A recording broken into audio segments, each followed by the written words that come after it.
Hotel receptionists, who was the most horrible guest you have ever encountered? Probably the guy at a stag party who managed to shit himself in the lobby and then run off while being chased by security, leaving a trail of diarrhea across the lobby, up the stairs, in the elevator, and everywhere else, like the world's worst version of Hansel and Gretel.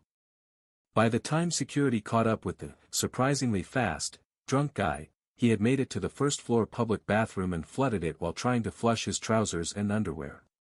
He was just standing there, runny shit dripping down his legs, completely naked from the waist down.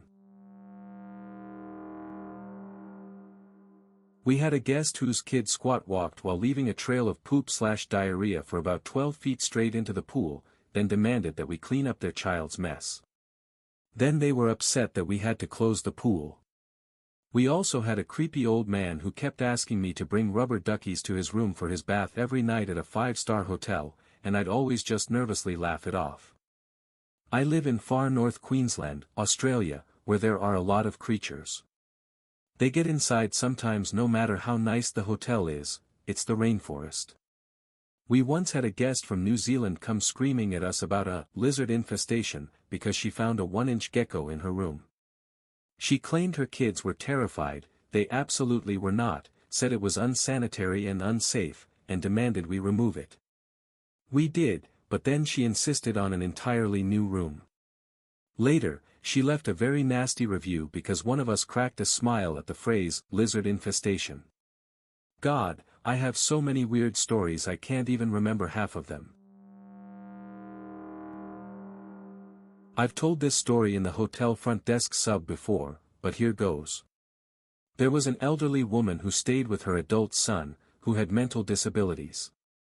She had sold her house and apparently hadn't even started looking for a new place, so instead of finding a home, she was just spending her money staying in hotels. After a while, I moved to another hotel and didn't think about her again, until she started staying at that new hotel too. By that point, she had built up a ton of reward points and would use them to pay for her room whenever possible. One day, her points reservation had run out, and when she came in, I waved her over and quietly asked whether she wanted to use points again for that night or pay with a card. She said she'd pay, and I figured that was the end of it. Nope. The next day, I was told a guest had filed a complaint about me, which I initially assumed was some kind of joke. It wasn't. She had claimed that I screamed at her, in front of a lobby full of people, saying that she owed me money. After that, I refused to have anything to do with her. One night, a sketchy-looking guy came in wearing a really long coat. He looked like trouble, like he hadn't slept in weeks. He paid in cash, which, even 20 years ago, was usually a bad sign. I gave him his key, and he went up to his room. About 5 minutes later, he came storming back in, yelling. He had a long object hidden inside his coat with his hand on it. He never directly threatened me, but I was definitely on edge. He threw the key across the desk and said it didn't work.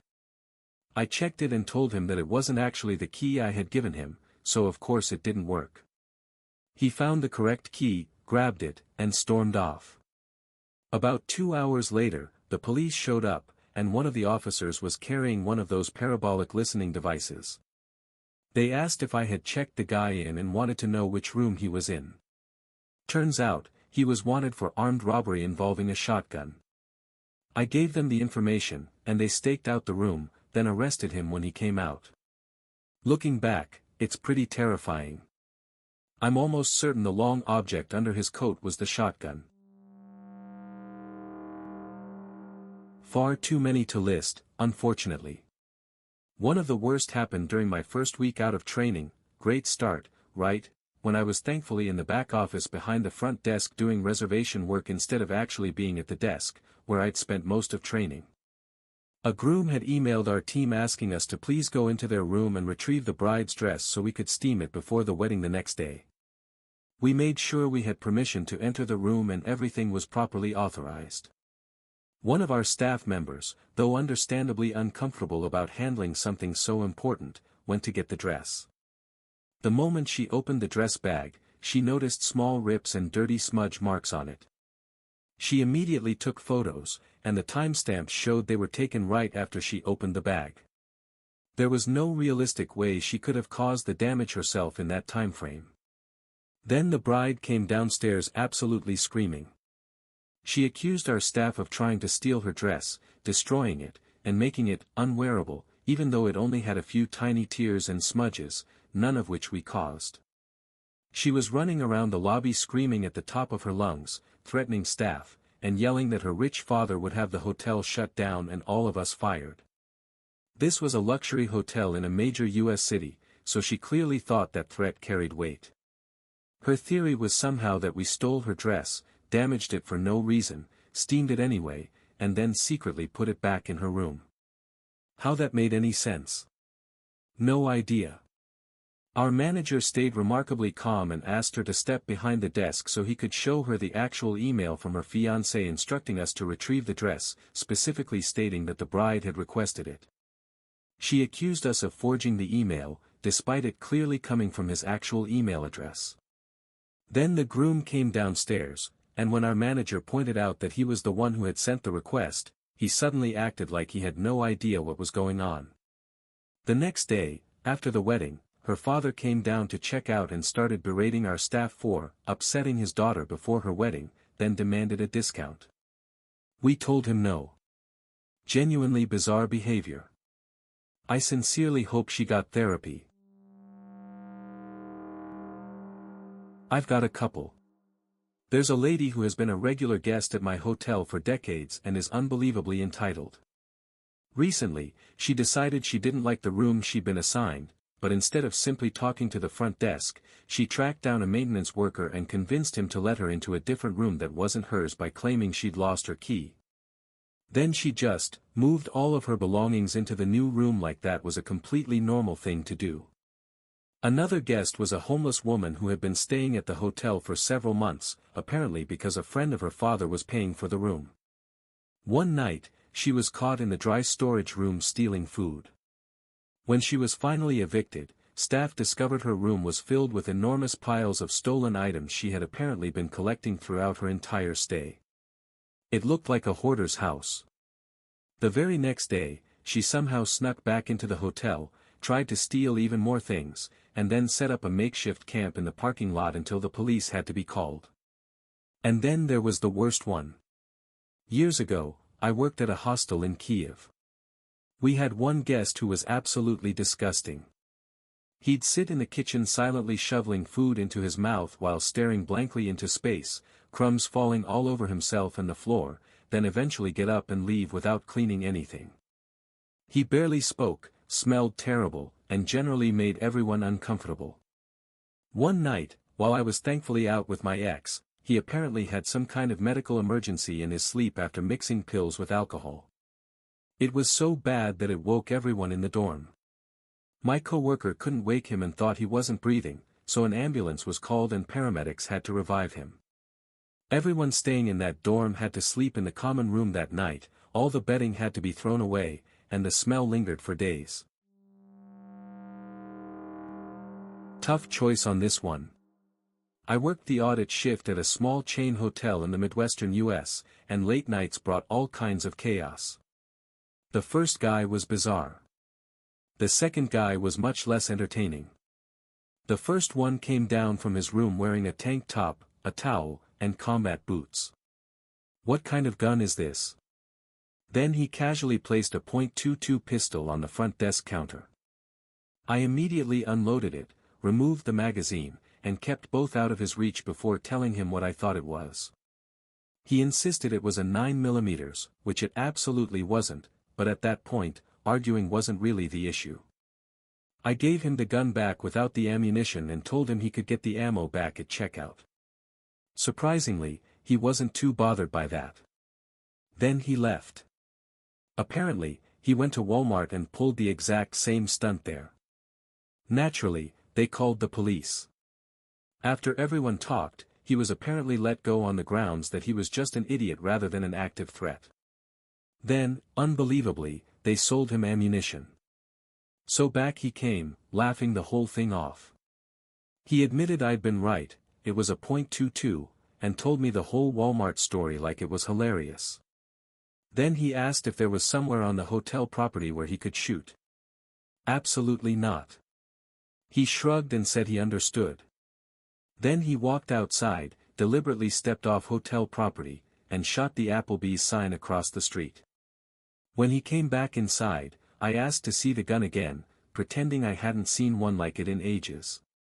He handed it over without hesitation, so I unloaded it again and locked the weapon and ammunition in secure storage for the morning staff to deal with. Shockingly, he was completely fine with this. The other guy was worse. He was the drunkest member of a wedding party, crying, yelling, and stumbling through the hallways. I went to calm him down and get him back to his room. Instead, he tried to strangle me against the hallway wall. I managed to fight him off, get free, and immediately called the police, who thankfully were only a few miles away. Meanwhile, his friends tried to convince me not to call because he wouldn't like that. Bit late for that. Then the guy came storming back to the front desk, still threatening me, at the exact moment the police arrived. He resisted arrest in spectacular fashion. It took not one, not two, but 3 tasers to finally bring him under control. What a job. I was the night auditor, and honestly, it was a pretty chill job. I smoked way too much weed, watched movies, and somehow became weirdly good at folding fitted sheets to perfection. Loved it. So one night, this guy, probably mid-30s, comes in, and somehow we end up chatting. I have no idea why people are always so open with me, but he casually tells me he's waiting for his sugar mama, who basically finances his entire life in exchange for their arrangement. Honestly? Good for him. Not a bad deal.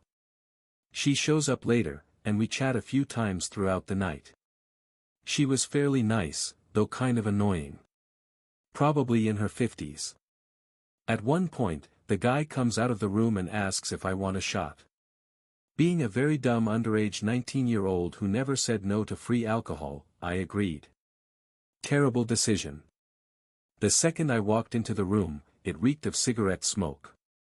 The place was already a disaster, and all I could think about was how awkward it was going to be charging them for the smoking fee in the morning. Then she says she'll just be a moment in the bathroom. So I awkwardly sit there, trying very hard not to make eye contact with the guy. Then, completely out of nowhere, she walks out of the bathroom completely naked. I completely froze. My brain short-circuited. I've had couples proposition me before, and I genuinely don't know if it was because of the pineapple tattoo I stupidly got, just for myself or what, but in that moment I was absolutely not prepared for whatever was happening. Mind you, I was a very dumb 19-year-old who had smoked a joint maybe 30 minutes earlier, so processing speed was not exactly optimal. After a painfully awkward few minutes, I somehow managed to escape the situation. The next morning, I charged her $350 for the cigarette damage, plus an additional fee because there was alcohol spilled everywhere. She didn't care at all. Then she tipped me another $100. It all felt a little gross, but, well, money's money. The same job also had me grocery shopping for an elderly long-term guest because the manager felt bad for her. She also had a habit of touching everyone inappropriately. That was pretty awful too. Thanks for unlocking that memory. Now I have to go try to forget her all over again.